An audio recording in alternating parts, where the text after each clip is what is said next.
You have to say, I'm going to act as if being is good. I'm going to act as if truth is the pathway to enlightenment. I'm going to act as if I should pursue the deepest meaning possible in my life.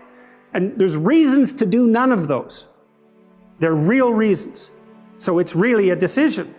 But you can't find out what the consequence of the decision is unless you make the decision.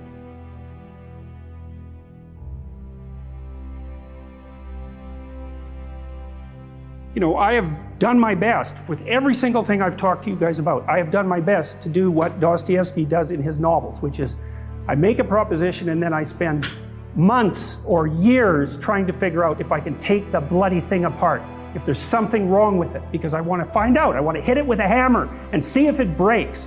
And what I've been trying to do is to tell you all the things that I've gathered, let's say, or laid out or articulated or discovered over the last 30 years that I have not been able to break with the biggest hammer that I could take to them.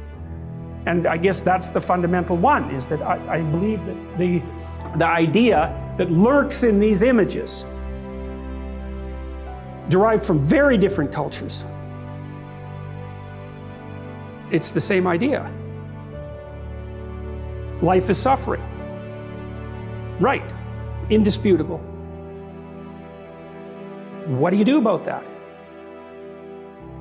You voluntarily accept it and then strive to overcome the suffering that's a consequence of that. And you do that for you, and you do that in a way that makes it better for other people. And then that works. And one question might be, well, how well does it work? And the answer is, the only way that you can find out is by trying it. That's it. That's the existential element of it. The proof is to be derived by the incarnation of the attitude in your own life. No one can tell you how it will work for you. It's the thing that your destiny is to discover that. And you have to make the decisions to begin with, because you can't do this without commitment. You have to commit to it first. That's the act of faith that Kierkegaard was so insistent upon. You have to say, I'm going to act as if being is good. I'm going to act as if truth is the pathway to enlightenment. I'm going to act as if I should pursue the deepest meaning possible in my life. And there's reasons to do none of those. They're real reasons. So it's really a decision. But you can't find out what the consequence of the decision is unless you make the decision. I think the same thing happens when you get married, by the way. If you think you might leave, you're not married. And then you think, well, the marriage didn't succeed. It's like, well, maybe you were never married. Because the rule is, you don't get to leave. And there's a reason for that rule. Now, I'm not saying that there aren't situations where there should be exceptions made for that. That's not the point.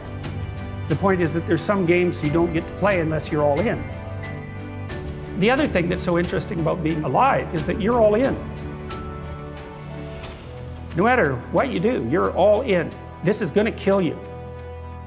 So I think you might as well play the most magnificent game you can while you're waiting. Because do you have anything better to do? Really? Why not pick the best thing possible that you could do? Why not do that? Maybe you could justify your wretched existence to yourself that way. I think you could.